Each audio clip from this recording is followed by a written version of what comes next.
Fala rapaz, Ferrer na área, saca só. Imagina você ser invocado como herói em um outro mundo e quando você chegar lá você já é odiado e todos estão contra você. O jeito é ficar forte, não é mesmo? O nome desse anime é Teichi no Yusha. Fiquem tranquilos que o nome vai estar aqui na descrição do vídeo. Então nem pense em mais nada, já dá aquela bicuda no like e se inscreve no canal para não perder os próximos vídeos, fechou? Fiquem com o resumo aí, valeu! O anime começa apresentando nosso protagonista Iwatani Naofumi, um estudante universitário que está lá de boa em uma biblioteca lendo um livro sobre 4 armas sagradas. Enquanto lia esse livro misterioso, Naofumi é invocado em outro mundo, junto com outros 3 garotos, na intenção de salvar esse mundo de invasões demoníacas. Cada um deles irá receber uma arma sagrada, e pro azar do nosso protagonista ele acaba recebendo um escudo. Para iniciar essa aventura, são designados companheiros de equipe aos 4 heróis. Mas ninguém quis ir no grupo de Naofumi, por acharem que o escudo era uma arma sagrada inútil. Até que uma garota que estava no grupo do herói da lança se oferece para entrar no grupo do nosso protagonista. O nome dela é Malte. No início, Naofumi até estava acreditando nessa ruivinha, ela parecia ser uma boa pessoa. Mas do nada a casa caiu, ela roubou todos os seus pertences e acusou falsamente nosso protagonista de assédio. Obviamente nosso protagonista ficou revoltado com isso e tentou negar, mas foi simplesmente ignorado por todos. E agora, além de ter perdido sua honra, também ficou duro, né? Basicamente, depois desse ocorrido, Naofumi não confia mais em ninguém ao seu redor. A única pessoa do reino todo que deu uma ajudinha a ele foi esse careca dono da loja de armas, que acreditou na sua inocência e ainda fortaleceu dando esse manto a ele. E agora nosso protagonista vai ter que recomeçar sua jornada sozinho e cheio de ódio.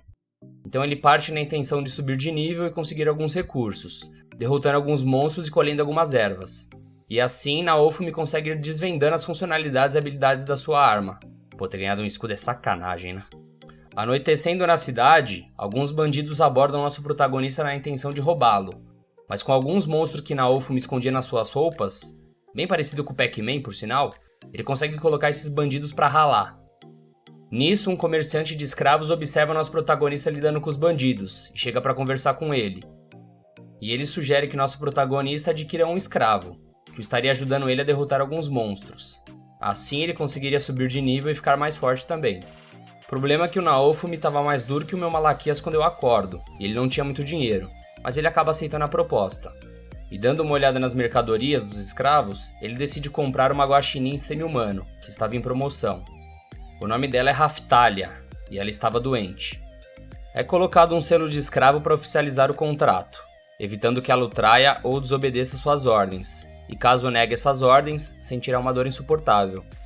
Por ter feito um grupo de mestre escravo, todo monstro que Raftalia derrotar agora será compartilhada a experiência com Naofumi também. Nosso herói compra alguns equipamentos para Raftalia e também a alimenta. Ela ainda é uma criança, e sofre psicologicamente, tendo o pesadelo de quando perdeu os pais. Os dois decidem partir para outra cidade, na intenção de conseguir dinheiro mais rápido. Naofumi vai até uma mina abandonada para coletar minérios, mas de repente aparece um Cerberus, que é o mesmo tipo de monstro que matou os pais de Raftalia, e isso a deixa desesperada. E vendo que ela está em choque, nosso herói fala para ela fugir enquanto ele ganha tempo, mas ela consegue superar esse medo e parte para cima do monstro. Ela dá uma espetada furiosa nele, consegue mandar ele de base. E assim que o derrota, Naofumi abraça nossa guaxinim e acaba confortando ela. Depois de uma semana upando juntos e se preparando para a próxima invasão de monstros, nosso herói já desbloqueou diversas habilidades únicas de seu escudo, e Raftalia também já amadureceu um pouco, devido à sua habilidade de espécie semi-humano. E para saber o momento exato que irá acontecer a próxima invasão de monstros, eles visitam a igreja, onde fica uma ampulheta do dragão, que é o que mede o tempo entre as invasões. Enquanto eles estavam lá, aparecem Malte e os outros heróis, e todos ainda continuam desprezando o nosso protagonista, dizendo que ele só irá atrapalhar nas invasões e que ele era um peso morto. Raftalia até pergunta o motivo dos outros heróis desprezarem ele, mas Naofumi se recusa a contar a ela o que houve antes. No dia seguinte, a invasão de monstros começa, e enquanto os outros heróis correm para a linha de frente das forças principais, Naofumi e Raftalia decidem ajudar a evacuar os civis e a proteger um vilarejo. Até chegam alguns cavaleiros do reino, mas alguns deles simplesmente ignoram nosso protagonista e seguem em direção ao encontro dos outros heróis. E depois de uma longa batalha, finalmente termina a invasão. Os moradores daquele vilarejo agradecem Raphtalia e nosso protagonista, e que graças a eles muitas casas e muitos civis ficaram protegidos. E a ampulheta do dragão volta novamente a fazer a contagem da próxima invasão. No fim do dia, o rei decide fazer um banquete de comemoração a essa vitória. Naofumi não queria nem estar presente, mas acabou indo mesmo assim. E durante o jantar, Malt informa ao herói da lança, Motoyasu, que Raphtalia era uma escrava e que nosso protagonista a maltratava.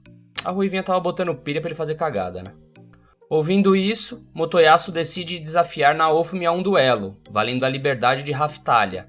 E mesmo Naofumi recusando esse desafio, o rei se intromete na história e meio que mandou prender Raphtalia, forçando assim Naofumi a aceitar o duelo. Começando o duelo, vemos que apesar de Motoyasu ter o level bem mais alto que Naofumi, isso não está interferindo muito.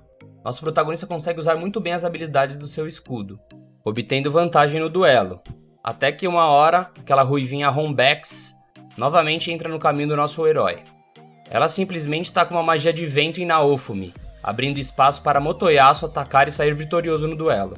Acabando a batalha, o rei revela que a ruivinha é sua filha. E agora tudo faz sentido para o nosso protagonista, e que armaram novamente para ele. Enquanto começam a remover o selo de escravo de Raphtalia, Naofumi começa a ficar furioso, em um ódio profundo, que chega até mesmo a desbloquear uma habilidade amaldiçoada do seu escudo. Um escudo sombrio muito poderoso, mas assim que é utilizado, o usuário também sofre danos psicológicos e físicos. Logo que libertam o selo, Raphtalia dá uma bufetada na cara do herói da lança, e joga na cara dele tudo que nosso prota fez por ela. E obviamente que esse mongolão ficou sem palavras, né? E a ruivinha até tenta se envolver na treta. Mas logo entra na arena os dois outros heróis, falando que Motoyasu não teria vencido se a chupeta não tivesse tacado magia de vento no nosso prota. E que todos viram isso, mas o rei mandou eles ficarem quietos. Raphtalia vai em direção a Naofumi e o abraça, falando que sempre vai estar ao lado dele, que ele a salvou e a deu um propósito de vida. Assim ela consegue acalmar sua ira e desativa o poder do escudo amaldiçoado. No dia seguinte, Raphtalia e nosso protagonista retornam ao mercador de escravos, pois nossa guaxinim deseja pedir a ele um novo selo, como demonstração de fidelidade e companheirismo a Naofumi. E já aproveitando a visita, o pinguim do Batman da Shopee faz a cabeça do nosso prota, para ele estar comprando um ovo de monstro. Naofumi não resiste e acaba comprando, que mais tarde, em seguida, ele choca, e descobrimos que é da espécie Filolial. E o nosso protagonista dá o nome a ela de Filó. Filó se apega muito ao nosso protagonista, e tem um crescimento muito rápido, devido a uma habilidade do escudo sagrado. Naofumi decide retornar ao vilarejo que havia protegido durante a invasão de monstros, e acaba encontrando o herói da lança e a ruivinha Rombex lá. Eles estavam declarando que aquele vilarejo estava sob domínio de Motoyasu, através de um decreto real. Nosso protagonista, sabendo da situação financeira do vilarejo, contesta sobre os impostos que a ruivinha pretendia cobrar, e enquanto eles discutem, aparece um grupo de pessoas mascaradas que servem diretamente à rainha. Pessoal, lembrando que a rainha, diferente de todos do reino, ela defende o herói do escudo, então é meio que do bem. E eles entregam uma carta para Malt, que fica muito irritada com o que lê na carta. E logo desafia nosso herói para uma corrida, valendo o vilarejo para o vencedor. Antes da corrida começar, o bananão da lança chega perto da Filó para dar uma zoada nela, falando que ela não tem chance de ganhar do dragão dele, mas logo leva uma bicuda nos ovos para aprender uma lição. E então finalmente é dada a largada aqui no Autódromo de Mônaco. Bom, era pra ter sido um Galvão Bueno isso, ignorem. E logo no começo da corrida, os magos da ruivinha começam a tentar atrapalhar Filó, e nosso protagonista jogando umas magias no campo. Mas eles acabam não arrumando nada. Por uma pequena diferença, Filó e Naofumi são os vencedores da corrida. E no estilo Pokémon, no final da corrida, Filó até evoluiu. Tá parecendo uma pomba gordinha agora. E obviamente que a Ambu da rainha viu que ela tentou trapacear e pediram então pra Ruivinha e pro herói da lança saírem vazados dali.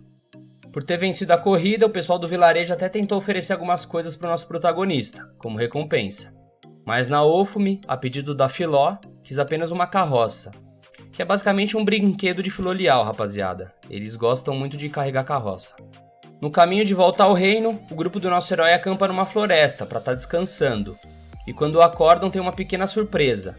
Nossa querida Filó se transformou em uma garotinha bem fofinha com asas.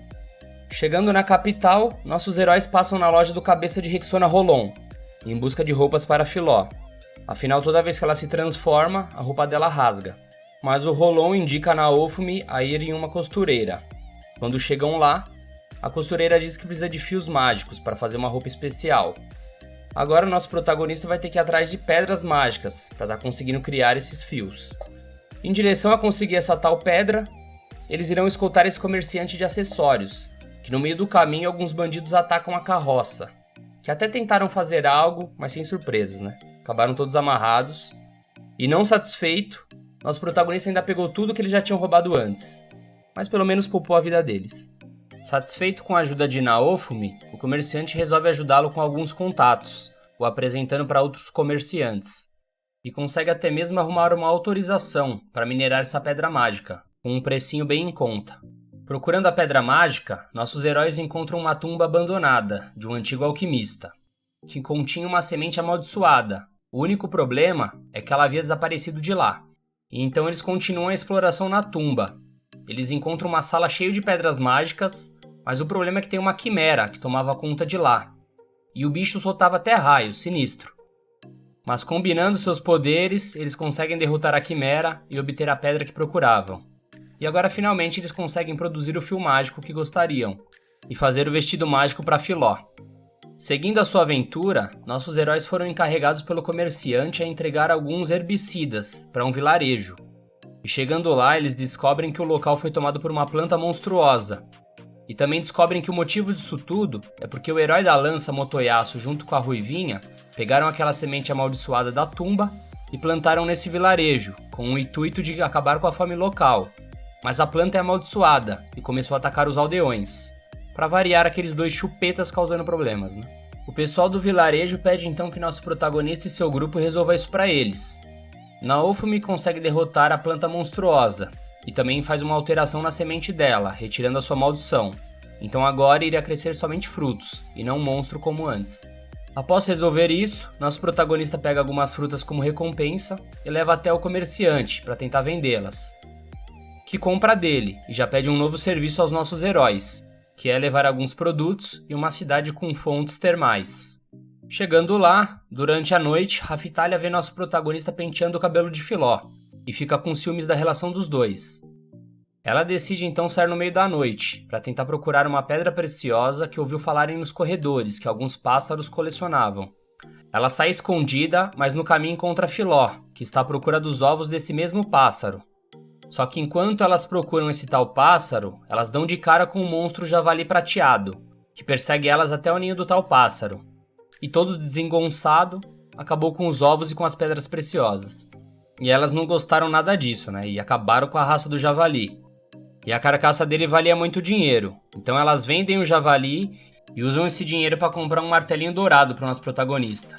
Afinal, ele ama desamassar carro, né? Brincadeira, é só para fazer alguns itens com pedras preciosas mesmo. Completando o trabalho naquela cidade, nossos heróis embarcam em uma nova aventura. Eles vão investigar uma doença misteriosa que está se espalhando por uma vila. E essa doença começou após o herói da espada Rain derrotar um dragão em algumas montanhas próximas, deixando seu corpo apodrecendo ao ar livre. Chegando na área, eles observam que o corpo do dragão tornou toda aquela área tóxica, além de trazer diversos monstros para se alimentarem da carcaça dele. E quando eles dão de cara com o cadáver do dragão, ele havia se transformado em um dragão zumbi. E a Filó fica muito agitado por conta disso, devido à rivalidade eterna entre filoliais e dragões. E quando ela parte para cima dele, ela simplesmente é engolida pelo dragão. Ao ver isso, Naofumi fica enfurecido a nível extremo, o que ativa o seu escudo amaldiçoado. E ele começa então a defender alguns ataques do dragão. Ele já estava cego de tanta raiva. E vendo que ele estava sendo possuído pelo ódio, Raftalia abraça ele, ajudando-o a retornar sua consciência. Nisso, nosso protagonista observa que a pequena guaxininha havia sofrido queimaduras de fogo, que ele mesmo estava soltando do seu escudo. Logo em seguida, do nada o dragão é derrotado. A Filó simplesmente destruiu todos os órgãos internos do dragão, e surpreendentemente sai do corpo dele, como se nada tivesse acontecido. Filó entrega também um cristal que estava dentro do dragão, para que Naofumi absorva com seu escudo, mas ele ainda não havia nível suficiente para usar o poder liberado. Chegando de volta na aldeia próxima, nosso protagonista vê que os ferimentos de Raftalia não estavam se curando, e que seria preciso comprar água benta para ser tratado. Então Naofumi tem que ir até uma igreja para conseguir comprar. Nosso protagonista então promete a si mesmo ficar mais forte, para que isso nunca mais aconteça, e ele consiga proteger as duas com todas as suas forças. E eu vou ficando por aqui no episódio 8, pessoal. Esse anime é bom demais, sem dúvidas é um dos meus favoritos. Então já comenta aqui se você gostou do vídeo, quero saber a opinião de vocês. E se possível, já fortalece deixando aquele like. Se você for maluco de não ser inscrito no canal ainda, já se inscreve para não perder os próximos vídeos, fechou? Fiquem com Deus, um abraço a todos e valeu!